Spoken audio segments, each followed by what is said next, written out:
नमस्कार मंडळी, पुन्हा एकदा स्वागत आहे नेहावेस ट्रॅव्हल टेल्समध्ये.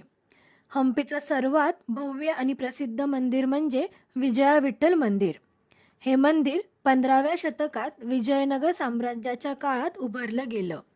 भगवान श्री विष्णू विठ्ठलाच्या रूपात समर्पित असलेले हे मंदिर विजयनगर स्थापत्यकलेचं सर्वोच्च उदाहरण मानलं जातं. मंदिराचा सर्वात मोठा चमत्कार म्हणजे संगीत स्तंभ.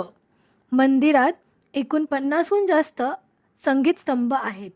या स्तंभांवर हलकासा ठोका दिला की तबला, ढोल, वीणा, मृदुंग यासारखे वेगवेगळे आवाज उमटतात.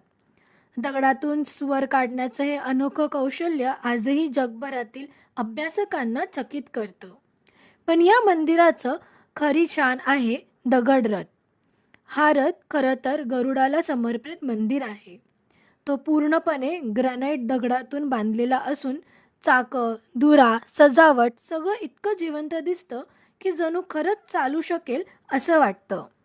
याचं अप्रतिम सौंदर्य आणि ऐतिहासिक मूल्य लक्षात घेऊन भारत सरकारने याला 50 रुपयांच्या नोटेवर स्थान दिलं. म्हणूनच दगडरथ आज हम्पीचं प्रतीक बनलं आहे. विजय विठ्ठल मंदिर हे केवळ धार्मिक स्थळ नाही, तर त्या काळाच्या राज्यसत्ता, संस्कृती, कला आणि विज्ञानाची भव्य कहाणी आहे. म्हणूनच हम्पीला आलं की या मंदिराचं दर्शन घेतल्याशिवाय प्रवास अपूर्णच राहतो. हे मंदिर इतकं सुंदर होतं की इथून निघूशी वाटतच नव्हतं. आपल्या पुढच्या व्हिडिओमध्ये आपण हम्पीचे अजून काही ठिकाण अनुभवणार आहोत. चला तर मग मंडळी, भेटूया आपल्या पुढच्या व्हिडिओमध्ये.